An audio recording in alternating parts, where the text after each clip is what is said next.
Hey, welcome to Podiatry Practice Mastery, Don here. I'm going to talk a little bit about kind of what's worked and some ideas, what didn't work, and kind of what's exciting. We're going to go over a review link for health grades. So if you do anything trying to get reviews, most of mine come from Google, but there's this new thing you can use for health grades. I did an interview with Jason Kraus talking about Orthotica, the orthotic company that'll be coming out soon. I want to talk about some highlights there. Some of my Scribe improvements. I'm starting work 3 on dealing with my new virtual Scribe in the office. Basically, I have this phone that's plugged in that sits in my pocket, and the Scribe listens to my conversations, and then I help them with the documentation. I thought it'd be fun. Maybe you guys want to know kind of what books I'm reading. I'd like to know what books you guys are reading. But I'm going to talk about a couple of books I'm reading right now. What makes persuasive copy persuasive, and then what videos I'm listening to, and then an audiobook that I'm listening to, and then kind of what didn't work lately, and then kind of what's exciting. I'm going to start out with this masterclass that I'm going to be doing here. This is going to come up in the beginning of January. And so since these videos are kind of evergreen, so if you're listening to this after January, there'll be a link underneath this audio and underneath this video that you can get kind of the replay for this masterclass. It'll all be part of the Podiatry Practice Mastery Academy. So in there are all my master classes, so you can get access there just by doing the Academy. But right now, the live one, it'll be up coming up soon. I wanted to let you know what I'm going to go over in that. I'm going to talk about kind of indications for biopsy, common pathology, my private practice numbers in terms of pathology, things that I'm seeing, specifically cancer, skin cancers. Going to go over the types of biopsies, so punch, curette, shave, nail biopsies, and then aspiration, incisional versus excisional, practice management tips, scripts to talk to patients, and then I'm going to give you access to all of my EMR macros, consents, instructions, photo consents. And then I'm going to answer how to answer any questions for patients. This is a lecture that I was asked to give to the residents locally, and I was figuring I can just use this as well for the other docs that are part of Podiatry Practice Mastery. So if you want to register, just click the link in this email, or you can click this link underneath this video.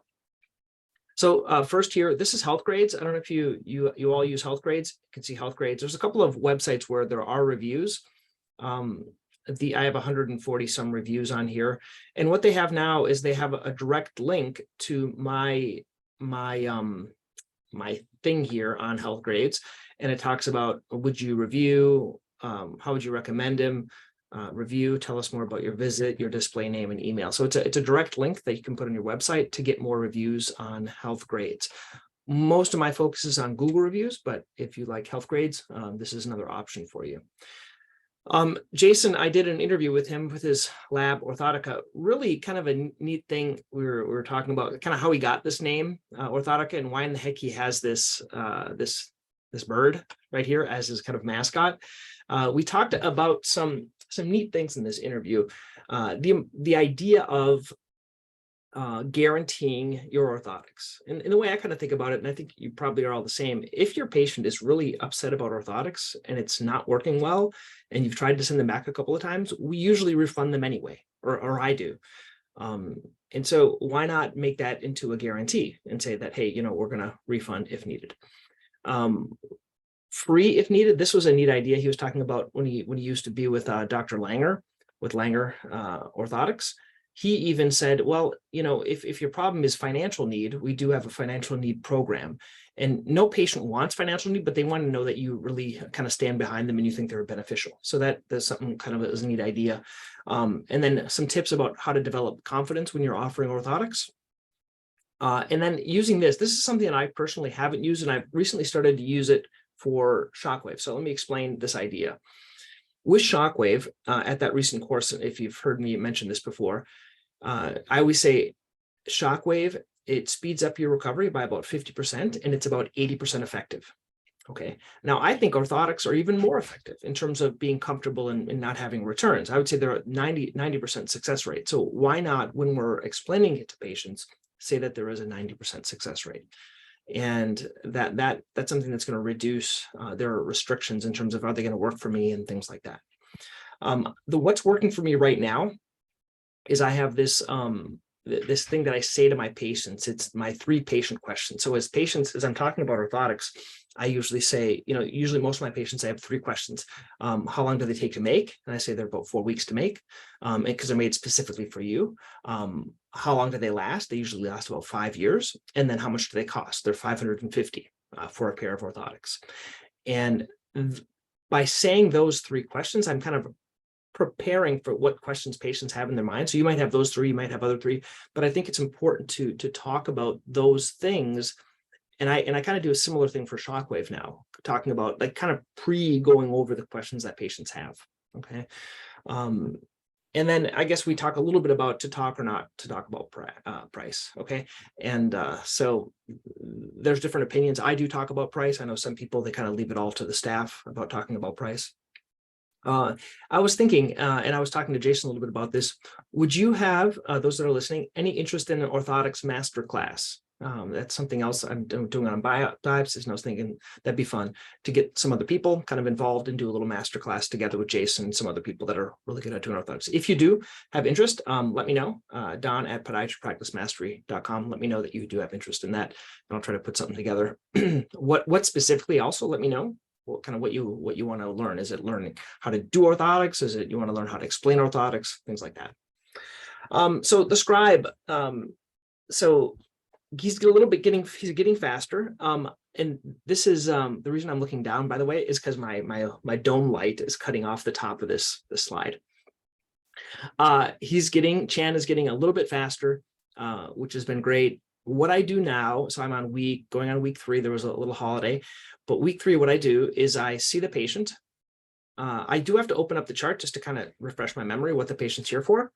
And then when I finish, I might like do a little bit of a download to Chan. So I'll kind of dictate after either I leave the room or the patient leaves, and I'll say a little bit like what's going on. I try not to do it too fast to not overwhelm him because he's still learning where things are. But I'll say, for example, in the physical exam, where the the problem with the anatomy was, plantar medial heel pain, things like that. He's getting used to my words, and then I'll talk about, okay, that's in the physical exam. In the assessment and plan, put in a biopsy, or put in a ultrasound, or put in X-rays, and this was the read in the X-ray. And then in the discussion section, put in this template or this macro.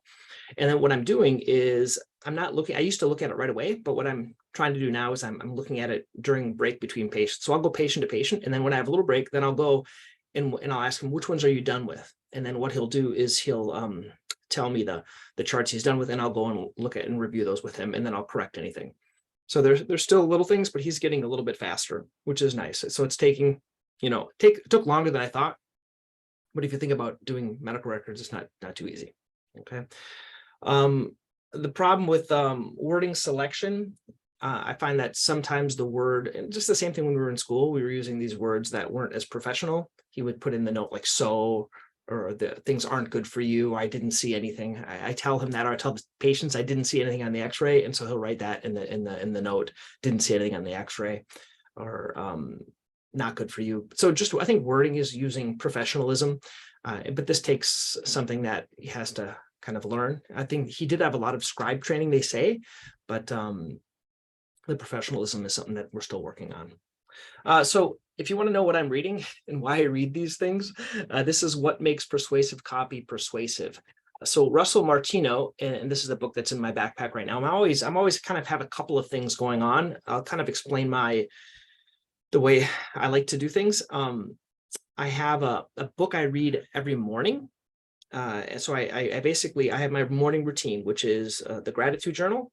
I read the Bible, and then I have about 10 pages I read in a good book. And I'm reading right now, Your Future Self. So it's a book by Ben Hardy. So I read 10 pages in a book. I've read a lot of different books. These are usually like personal development books. They're not really like business books. They're personal development, kind of working on yourself. So I'll read 10 pages. And so I've been doing that for years. So that's my morning routine. In the morning, then I kind of come to work, and then I have other books that I like to read when I have downtime, and I'm always getting different books. And this is one where it's learning about how do you write copywriting. Why? So I can write the copyright pages, the copy on my pages on my Dr. Pelto site and Podiatry Practice Mastery. and learning the importance of persuasion and things like that. So I think it's kind of like applied psychology. That's why I like these types of books. So it might be one that you like. It was a good book. Specifically, what I've learned from this book is the importance of having a really good sales presentation. What I mean by that is he talks about this guy, he's selling a really high ticket item, which is actually like I think it was like an oil refinery type of thing like that. But the way it worked is they set up meetings with these people and they put in a video cassette, and it was like a perfect presentation, right? And so this is the thought is, can we make a perfect presentation? And in that presentation, including all the objectives, all the questions that they have, all the misconceptions that they have, all the fears that they have, all in one presentation, so that they're motivated to do it. So kind of what I'm thinking about is, well, let's say I take the patient presentation. So if you haven't seen these, go to patientpresentations.com. It'll go to a link tree so you can see all my presentations. Within those, I have a very abbreviated formation of this presentation, right? So it's a presentation that I go over with patients. It only takes me about 3 to 5 minutes, and I'll do that. But it doesn't have the time to go into all the questions that patients have. So what he's recommending, and what I'm trying to figure out how to do, is then on my website, can I have a more in-depth presentation that's going to go over all the objections and concerns that patients have about orthotics, all the questions they have about shockwave, all the questions they have about like the way I treat it, how to choose a podiatrist for your plantar fasciitis, for example, all these things kind of in one presentation, and that they can just hit play. And then so when a patient comes in, I'll do this abbreviated one. Then I send them their homework because I want them to watch this longer one. And that's going to really prepare them for everything else. And kind of why over-the-counter aren't as good as custom orthotics, why all these other questions that we typically get. But if you answer them all in that presentation, it makes it a lot simpler. So that's the main thing I got out of this book is how to make that master presentation. Another thing that I'm listening to, I kind of like this guy. I don't know if you've heard of Dan Kennedy. So I have, there's this thing, it's called, it's on my phone. It's this program. It's like a website that if you subscribe to his newsletter, you get access to this. So that has all of his lectures basically. So he has all of these events, and they save them in video format, and you can go in there and listen to them. UK also has a good podcast. If you're not familiar with this podcast, and now it's run by Russell Brunson, but really good kind of ideas about marketing and things like that. And his idea of magnetic marketing is how we can attract patients. That's the whole idea about using books and things like that. That's where this idea came from. So that's something else. So when do I listen? So I read my 10 minutes in the morning, my 10 pages. I read these other books during kind of the day, if I have time. And then I listen to his stuff when I'm driving to work, either listening to this or listening to audiobooks. So the audiobook that I'm listening to right now is Giftology. And what I find works best is within Amazon for Audible. I have 2 books per month. So that makes me read 2 or listen to 2 books per month. And I always listen to them on 2 times speed, just to make it more efficient. And so I listen to it every time when I'm in the car, either watching one of his videos or not really watching the video, but listening to the audio or this, okay? So this is the downside of the holiday times here in the clinic. This is one of my downfalls. This is chocolate covered pretzels with dark chocolate and milk chocolate and all these little things. And so if you haven't heard me, my whole thing about fasting, I've been doing this fasting thing, and I talk to it about with my patients, and I've been doing it for years. So I don't eat during the day, but the problem is at the end of the day, starting at about 4 or 5 o'clock, when I'm about ready to go home and we have all this stuff, I'll break my fast and I'll just eat a cup or 2 cups or sometimes 3 cups. And then I go home and my wife wonders why I don't eat as much food, and it's because of this. But this is my downfall this week. So anyway, last thing, kind of the not so good thing is I had a surgery last week, and I don't know if this happens to you guys, but for us, I do it at the hospital still, and I was supposed to go out 1 o'clock and didn't go until about 2:30, and then didn't get out of there till later. And I was thinking to myself again, why the long wait? And that's why I only do it like once a month because of the stress that comes from that. So those are kind of the things that are on my mind this week. If you guys want to join for the that means I'm done. That's my little note section. That means I'm done. Once again, register for the biopsy workshop. There'll be a link underneath here. We're doing that early January, that masterclass, and send me an email. Let me know any of your thoughts, anything else you guys want to learn about. Okay, thanks guys. Have a great one.